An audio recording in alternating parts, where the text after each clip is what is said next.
Everyone, I am Priya and welcome back to management plus. आज से हम इस चैनल पे बीओ की सीरीज स्टार्ट कर रहे हैं। मींस कि अब हर दिन बीओ की वीडियोस आएंगी। आई होप आप सबको अच्छा लगा होगा मेरा ये सरप्राइज। अगर अच्छा लगा तो कमेंट करके जरूर बताना। आज के वीडियो में हम पढ़ेंगे सोल प्रोप्राइटरशिप को डिटेल में, जैसे कि उसकी meanings, characteristics, advantages and disadvantages को। चलो फिर शुरू करते हैं। सबसे पहले देखो भाई, नाम क्या है? Sole proprietorship. सोल का मतलब ओनली वन एंड प्रोप्राइटरशिप का मतलब ओनरशिप। ऐसा बिजनेस जिसका कि एक सिंगल ओनर हो, ऐसे बिजनेस को हम बोलते हैं सोल प्रोप्राइटरशिप। तो फिर देखो, सोल प्रोप्राइटरशिप एक ऐसा फॉर्म ऑफ बिजनेस ऑर्गेनाइजेशन है जिसको कि एक सिंगल पर्सन ओन करता है, मैनेज करता है और कंट्रोल करता है। मींस व्हाट, कि एक सिंगल पर्सन ही उस बिजनेस ऑर्गेनाइजेशन का ओनर होगा। एक, दो या चार, पांच नहीं, एक ही ओनर होगा। साथ ही साथ बिजनेस में हो रहे सारे के सारे एक्टिविटीज को वो अकेला मैनेज करेगा और कंट्रोल करेगा। ऐसे बिजनेस को हम बोलते हैं सोल प्रोप्राइटरशिप। और जो इंडिविजुअल इस बिजनेस का मालिक होता है, जो उसको मैनेज करता है, उसको हम बोलते हैं सोल प्रोप्राइटर या फिर soul trader. In this business unit, the sole proprietor is exclusively responsible for employing capital to commence business, bearing all the risk of the enterprise and also for managing all the activities single-handedly.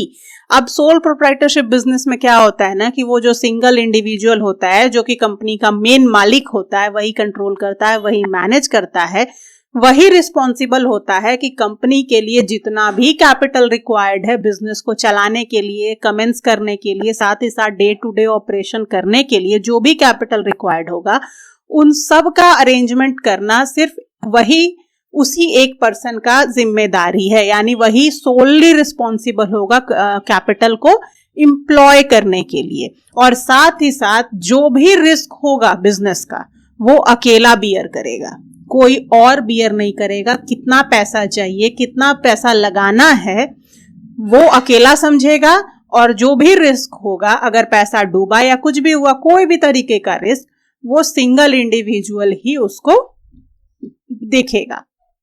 अब देखो, and to do so he pulls and arrange various resources in an organized way with the sole aim of earning profit. The owner is exclusively responsible for all the decisions. अब भाई business को commence करना है, business commence करने के बाद उसमें day to day operations करना है, यानी बिजनेस ऑपरेट होगा ना, तो उसके लिए पैसे चाहिए, बहुत से रिसोर्सेज चाहिए। तो जो भी कैपिटल चाहिए, जो भी रिसोर्सेज चाहिए, वो अकेला पर्सन ही उसको ऑर्गेनाइज करेगा अच्छे तरीके से। क्या एम रख के ऑर्गेनाइज कर रहा है, या फिर इतने सारे झमेले को मोल ले रहा है ताकि वो प्रॉफिट अर्न कर सके। और वो सिंगल इंडिविजुअल ही होगा, वही रिस्पॉन्सिबल होगा बिजनेस में सारे डिसीजंस के लिए। दैट मीन्स कि सारे डिसीजन लेने का पावर भी उस सिंगल इंडिविजुअल के पास होगा, और अगर डिसीजन का कुछ गलत परिणाम हुआ तो भी वही रिस्पॉन्सिबल होगा। यानी पूरे के पूरे डिसीजन मेकिंग के लिए वो सिंगल इंडिविजुअल ही रिस्पॉन्सिबल होगा। जो भी प्रॉफिट होगा बिजनेस का, वो सोल ट्रेडर के ही पैकेट में जाएगा, वो किसी और के साथ बांटेगा नहीं। साथ ही साथ अगर लॉस हो गया तो वो अकेला ही उस लॉस को बियर करेगा, उसके साथ हाथ में हाथ डालने वाला कोई और नहीं आएगा। A sole proprietorship is among the oldest and simplest business form wherein only one man hits the entire show. Sole proprietorship क्या है? सबसे oldest और simplest business form है, जहां पे एक सिंगल इंडिविजुअल पूरे के पूरे शो को चलाता है। एग्जाम्पल देखिए क्या है, जैसे ग्रोसरी का शॉप, केमिस्ट का shop, beauty parlour, fabrication units and so on. जो भी आप अपने आसपास में ग्रोसरीज का शॉप देखते हो, दवा का दुकान देखते हो, जितना भी दुकान देखते हो ना, वो सब आपका क्या है? सोल प्रोप्राइटरशिप का एक एग्जाम्पल है। कुछ कैपिटल एम्प्लॉय किया और खुद का मालिक बन गया, यानी कि अब उसके ऊपर कोई बॉस नहीं है, वो सिंगल ही मालिक है पूरे के पूरे बिजनेस का। वही चलाएगा, कहां से सामान खरीदना है, किसको बेचना है, कौन सप्लायर होगा, सब कुछ, सारा का सारा डिसीजन वो एक सिंगल इंडिविजुअल ही लेता है। अगर दुकान पिट गया, बर्बाद हो गया, तो वो सारे लॉस को वो अकेला ही बियर करता है। क्लियर है? अब देखो कैरेक्टरिस्टिक क्या है? सिंगल ओनरशिप होता है, no sharing of profit and loss, one man's capital, unlimited liability, less legal formalities, one man control. देखो डिटेल में पढ़ लेते हैं। फर्स्ट है आपका सिंगल ओनरशिप। ये जो बिजनेस यूनिट है ना सोल प्रोप्राइटरशिप का, ये सिंगल पर्सन इसका ओनर होता है, यानी कि एक ही आदमी इसका मालिक होता है।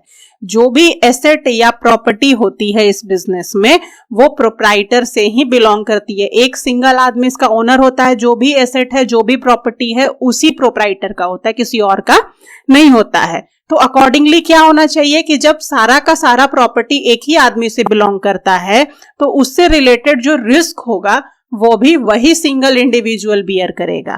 क्लियर है? No sharing of profit and loss, किसी के भी साथ प्रॉफिट हो या लॉस हो वो सिंगल इंडिविजुअल उसको शेयर नहीं करता है। एक ही आदमी जो भी इनकम जनरेट होगा उस पार्टनर सोल प्रोप्राइटरशिप बिजनेस से उसको वो अपने पैकेट में रखेगा, और अगर लॉस हुआ तो वो अकेला ही उसको बियर करेगा। कोई भी शेयरिंग ऑफ प्रॉफिट और लॉस नहीं होता है इसमें।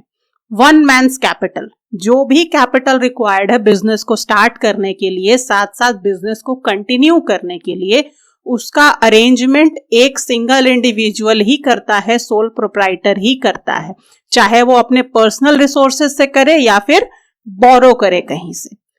कैपिटल का जुगाड़ जो होता है वो सिंगल इंडिविजुअल ही करता है जो प्रोप्राइटर होता है। अनलिमिटेड लाइबिलिटी, तो देखो अनलिमिटेड लाइबिलिटी का कॉन्सेप्ट जो है ना ये सबसे डिसएडवांटेज कह लो सोल प्रोप्राइटरशिप का है। क्यों? क्योंकि यहाँ पे लाइबिलिटीज अनलिमिटेड होती है। बहुत से लोग यहाँ पे थोड़ा कंफ्यूज हो जाते हैं कि लिमिटेड लाइबिलिटी और अनलिमिटेड लाइबिलिटी क्या है। तो अनलिमिटेड लाइबिलिटी का मतलब समझ लो, लिमिटेड खुद व खुद समझ में आ जाएगा। देखो अनलिमिटेड लाइबिलिटी का मतलब कि अगर सपोज करो कि बिजनेस आपका लॉस में जा रहा है, तो उस केस में क्या होता है कि लॉस में जा रहा है और आप इंसॉल्वेंट हो गए, आप अपने डेट्स को पे नहीं कर पा रहे, तो अब आपका जो पर्सनल एसेट भी होगा ना वो भी आपको रियलाइज करना पड़ेगा उन सारे डेट को पे करने के लिए। ऐसा नहीं है कि बिजनेस का एसेट है तो बिजनेस के पैसे को पे करने के लिए ही आपका लगेगा, आपका पर्सनल प्रॉपर्टी भी उस ड्यू को पे करने में रियलाइज हो सकता है, यूटिलाइज हो सकता है, क्योंकि यहां पे क्या है, अनलिमिटेड लाइबिलिटी है, आपकी लाइबिलिटी लिमिटेड नहीं है। In the event of loss, the personal assets of the proprietor along with the business assets can be utilized to discharge the due of the business. अगर किसी तरीके का लॉस लगा आपको बिजनेस में तो जो आपका पर्सनल एसेट्स है वो भी यूटिलाइज किया जा सकता है उन सारे ड्यूज को पे करने के लिए। आपने सुना होगा ना, किसी का बड़ा सा दुकान था, उसको बिजनेस में घाटा हो गया तो उसका सारा का सारा प्रॉपर्टी बिक गया। That is the meaning of unlimited liability. आपका पर्सनल एसेट भी यूटिलाइज हो सकता है बड़े लॉस में। नेक्स्ट है लेस लीगल फॉर्मेलिटीज। भाई इसको शुरू करने के लिए कोई खास ज्यादा लीगल फॉर्मेलिटीज की जरूरत नहीं होती है, बिल्कुल ही ऑलमोस्ट नील कह लो, कोई रजिस्ट्रेशन वगैरह की जरूरत नहीं होती है। लेकिन अगर आप चलो मान लो कि आप केमिस्ट शॉप वगैरह खोलने जा रहे हो तो आपको लोकल गवर्नमेंट से रजिस्ट्रेशन कराना होता है कि भाई हम दवा बेचने जा रहे हैं, तो दवा बहुत बड़ी बात है ना। तो आप केमिस्ट शॉप अगर खोलने जाते हो तो आपको लोकल गवर्नमेंट, जो आपका स्टेट गवर्नमेंट है या फिर म्युनिसिपल कॉर्पोरेशन है, वहां से आपको सर्टिफिकेट ऑफ रजिस्ट्रेशन लेना होता है। नेक्स्ट है वन मैन कंट्रोल। एक सिंगल मैन का पूरा फुल फ्लेज कंट्रोल होता है बिजनेस पे, वही सारे डिसीजंस लेता है और उन सारे डिसीजंस को एग्जीक्यूट भी करता है जिस तरीके से वो करना चाहता है। चलो देखते हैं आप एडवांटेजेस को। तो सबसे फर्स्ट एडवांटेज क्या है ना कि यहाँ पे कंप्लीट कंट्रोल होता है पूरे इंटायर बिजनेस पे, क्योंकि सिंगल ओनर है, उसकी सिंगल ओनरशिप है, वही इकलौता मैनेज करने वाला है, वही कंट्रोल करने वाला है। दैट मीन्स कि जो प्रोप्राइटर है ना उसका पूरे बिजनेस पे कंप्लीट तरीके से कंट्रोल होता है, जिस वजह से क्विक डिसीजन मेकिंग होता है बिजनेस में, और साथ ही साथ बिजनेस में बिल्कुल वो फ्रीली काम करता है जो प्रोप्राइटर होता है। नेक्स्ट है किसी तरीके का लॉ रिक्वायर्ड नहीं है प्रोप्राइटरशिप के लिए, यानी कोई बंदिश इतनी नहीं है। तो जो फिनेंशियल अकाउंट्स बनाए जाते हैं सोल प्रोप्राइटरशिप बिजनेस में, उनको पब्लिक करने का ऐसा कोई रूल नहीं है कि आपको ये दिखाना है कि पब्लिक को कि आपके बिजनेस का फिनेंशियल पोजीशन क्या है, जिस वजह से कॉन्फिडेंशियलिटी बरकरार रहती है बिजनेस की, जो कि आज के बिजनेस वर्ल्ड में कॉन्फिडेंशियलिटी अगर आपकी बरकरार है तो आपको कंपटीशन थोड़ा कम झेलना पड़ सकता है, थोड़ा कॉम्पिटिटिव एडवांटेज लेने में लोग झिझकेंगे क्योंकि आपका सब कुछ उजागर नहीं है ना लोगों के सामने। नेक्स्ट क्या है कि मैक्सिमम इंसेंटिव मिल जाता है बिजनेस को। क्यों भाई? बिजनेस ओनर को पूरा का पूरा बेनिफिट बिजनेस का मिलता है। कैसे मिलता है? क्योंकि वो किसी और के साथ प्रॉफिट को शेयर ही नहीं करता। तो जो मैक्सिमम इंसेंटिव होते हैं ना, जो भी मैक्सिमम किया जा सकता है बिजनेस का, वो पूरा का पूरा बिजनेस ओनर के पैकेट में ही आता है। क्योंकि ना तो वो प्रॉफिट किसी के साथ शेयर करता, ना लॉस शेयर करता। अगर बिजनेस में प्रॉफिट अच्छा खासा हो रहा है, दैट मीन्स कि वो सारा का सारा उसके पैकेट में जा रहा है। तो जितना ज्यादा प्रॉफिट होगा उतना ज्यादा सोल प्रोप्राइटर का पैकेट भरा रहेगा। नेक्स्ट है भाई, थोड़ा सेटिस्फैक्शन और अचीवमेंट वाली फीलिंग आ जाती है। क्यों? क्योंकि प्रोप्राइटर जो होता है वो खुद का अपना बॉस होता है, उसको किसी को आंसर देने की जरूरत नहीं होती है। तो थोड़ा सा आपका जो सेल्फ वर्थ होता है ना, वो बूस्ट हो जाता है, मोरल हाई हो जाता है कि मैं अपना खुद का बॉस हूँ, मैं जब चाहूँ दुकान का शटर खोलूँ, जब चाहूँ दुकान का शटर गिरा दूँ, ये मेरी मर्जी, कोई मेरे ऊपर बोलने वाला नहीं है। तो थोड़ा सेटिस्फैक्शन वाली फीलिंग आती है, कॉलर उठा के चलने वाली फीलिंग आती है। चलो नेक्स्ट है डिसएडवांटेजेस। सबसे बड़ा डिसएडवांटेज क्या है? Unlimited personal liability. मतलब ओनर जो है अगर बिजनेस में फेल हुआ तो बिजनेस का एसेट या प्रॉपर्टी तो रियलाइज होगा ही होगा, साथ साथ उसका पर्सनल वेल्थ पे भी बहुत बुरा असर पड़ जाता है। दूसरा क्या प्रॉब्लम है भाई? Limited capital. क्योंकि एक सिंगल इंडिविजुअल है, तो एक सिंगल इंडिविजुअल की पर्सनल सेविंग कितनी हो सकती है? इतनी ज्यादा तो नहीं हो सकती है ना कि कंपटीशन दे दे बड़े बड़े बिजनेस को। इतना ज्यादा वो एक्सपैंड ही नहीं कर पाएगा बिजनेस को। और अगर लोन लेने जाएगा तो एक सोल प्रोप्राइटर को बैंक या फाइनेंशियल इंस्टीट्यूशन जल्दी लोन नहीं देती है। नेक्स्ट देखिए, जो लाइफ साइकिल होता है सोल प्रोप्राइटरशिप का, वो सर्टेन नहीं होता है। क्यों नहीं होता? क्योंकि एक सिंगल ओनर है और उसी पे पूरा का पूरा बिजनेस डिपेंडेंट है।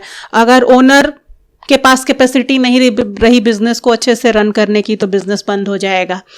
ओनर का अगर डेथ हो गया तो बिजनेस बंद हो जाएगा, या फिर ओनर इंसॉल्वेंट हो गया तो बिजनेस बंद हो जाएगा। दैट मीन्स कि ओनर पे डिपेंड करता है। तो लाइफ साइकिल क्या है? सर्टेन नहीं है, कभी भी कुछ भी हो सकता है। ओनर के साथ अगर कुछ हुआ तो बिजनेस के साथ भी ऑटोमेटिकली हो जाएगा।